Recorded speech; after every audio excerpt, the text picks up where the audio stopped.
Hello everybody, my name is Valerio Cetorelli and I am here to present my paper titled The Smallest Extraction Problem, joint work with Paolo Atzeni, Valter Crescenzi and Franco Milicchio.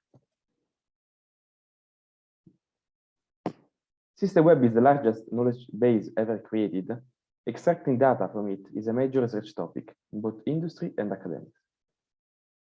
Web data extraction enables several tasks like business intelligence, data integration, web archiving, and so on and so forth. Most modern websites are created as follows. There are scripts that query databases to get relevant data. Those data are then put into a predefined set of HTML templates. And finally, the result is published as web pages. Our goal is to extract those data of interest without any prior knowledge about the script that created the web page. This task is a challenging one because web pages are meant to be manually browsed by humans using browsers and not to be automatically processed. Since the web is constantly growing, we developed a fully automated solution to properly scale on the modern web, requiring zero human interaction. This slide shows only a subset of all the data extraction solutions that can be found in literature. We will skip all manual or semi-automatic approaches because they do not properly scale. Among the automatic ones, some may require some sort of external knowledge that may reduce the scalability. For example, ontology may require knowledge about the website domain, its topic. We decided to leverage on the only thing in common to all web pages, their HTML source code. But the HTML language is ambiguous, meaning that a token, a text or a tag, can either be part of the common template shared between two pages or part of the content that we want to extract. For example, the blue occurrence of the word price in both pages shown in this slide is clearly part of the common template, while the red occurrence of the word price on the left page, page 1, is part of the movie style. And this is an information that we want to extract.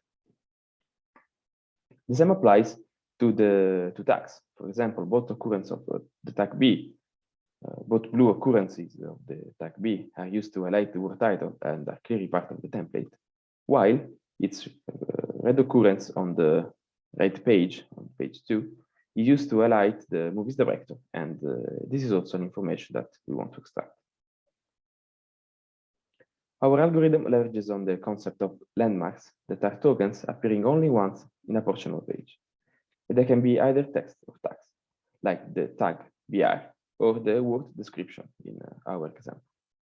They are non-ambiguous, meaning that they appear only once in each and every page, and we can safely say that they are part of the template.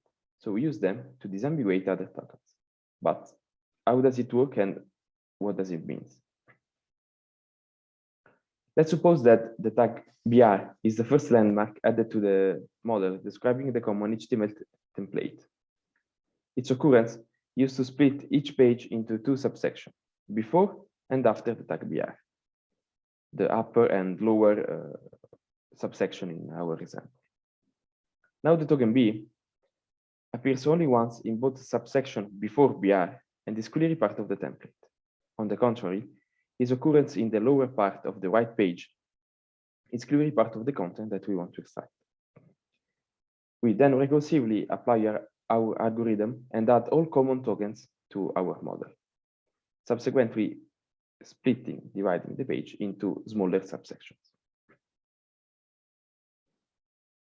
At the end of our inference algorithm, we build a ternary tree that we call landmark tree and represents the common template between all the input pages. The blue occurrences of the tag B and price and the word price that are part of the common template are probably modeled by the nodes highlighted in blue. A landmark tree is also a compact representation of a context-free grammar that can be later used to parse a web page and extract data of interest by means of productions associated with the red nodes in the example. Our recursive approach is able to confine possible error due to mismatches between the inferred template and an input page towards the leaf of the landmark tree in a small section of a page. Data extraction using grammars to parse web pages is a well-established technique in literature. And the novelty that our paper introduced is that our grammars have the local parsability property. This property allows modern parsers to compile code in parallel or to isolate errors in small portion of code.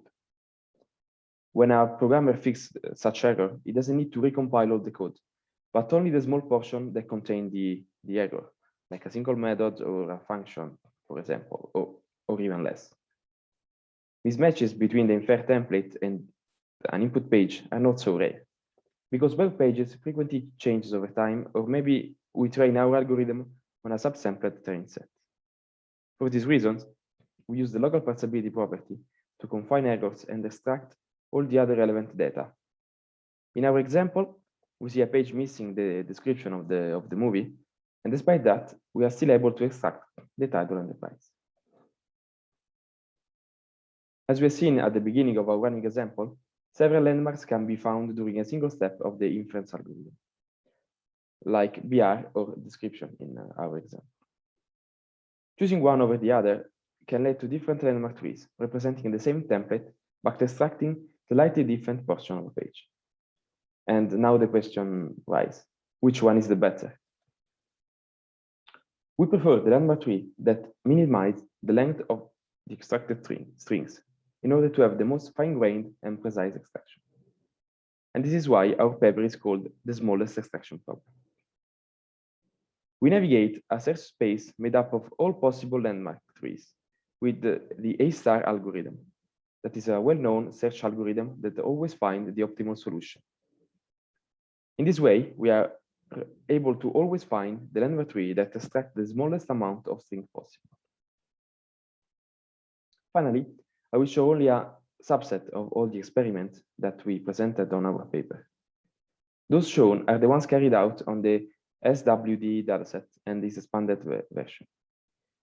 They are well-established and famous data extraction benchmarks. We compared our approach with others at the state of the art, showing that we are able to improve the state of the art in both precision and recall. This ends my presentation. Thank you all for your attention. And if you have any comment or any question, please feel free to write me down at this address.